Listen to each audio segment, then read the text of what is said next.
Every afternoon, Thomas the Tank Engine puffs along his branch line with Annie and Clarabel. First, they pass the watermill. Next, they come to a big farm. Then, they can see a bridge with a village nestled either side of it. This is a special place. Whenever children hear Thomas coming along, they stand on the bridge waving until he is out of sight.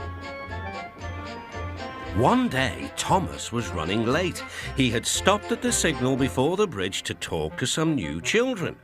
Percy was waiting too. "Hurry up, Thomas," called Percy when the signal dropped.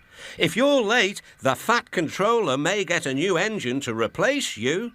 He would never do that, thought Thomas, but he was worried. Next day, Thomas hurried along the line. Just ahead was a goods yard. There, on the platform, was an inspector waving a red flag. Next, Thomas saw some children. They were waving too. Something must be wrong, thought Thomas. This station is for goods, not passengers. "Help, Thomas, help! We are glad to see you," called the children. "Please, will you take us home?" The station master explained to Thomas's driver that the school bus had broken down and that all the parents would be worried if the children were late. Thomas waited as the children walked down from the bridge. Then he took them to the next station, where Bertie was waiting to take them home. When Thomas finished his journey, he was very late. He was worried that the fat controller might be cross with him. "I warned Thomas," puffed Percy to James. "He's been late one time too many. He'll be in trouble now."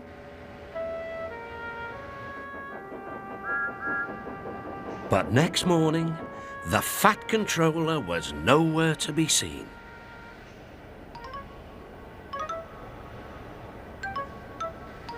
"Thank goodness," sighed Thomas.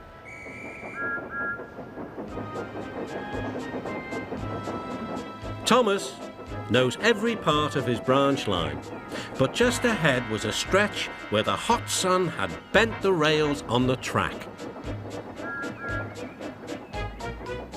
"Careful, Thomas," called his driver, but it was too late. "That's done it," said his driver. "We shan't get any further today." "But what about my passengers?" "Don't worry. They'll be looked after," replied his driver. While workmen repaired the line, Thomas had to shunt trucks in the yard. Bertie came to see him. "I understand you need my help again."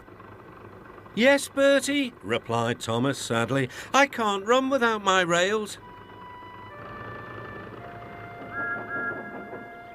Bertie set off to collect Thomas's passengers. "Hello, Bertie," they said. "We are glad you are here." Bertie drove along the road by the railway. He stopped at each station along the line. Sometimes he stopped between stations to let people off closer to their homes. Thomas felt miserable. "I've lost my passengers. They like Bertie better than me." The fat controller arrived. "Your branch line is repaired. I'm going to change your timetable so that you and Bertie can work together more." When Thomas reached the station, there were all his passengers. "Bertie is a very good bus, but we missed our train rides with you," they said. Later, Thomas spoke to Bertie.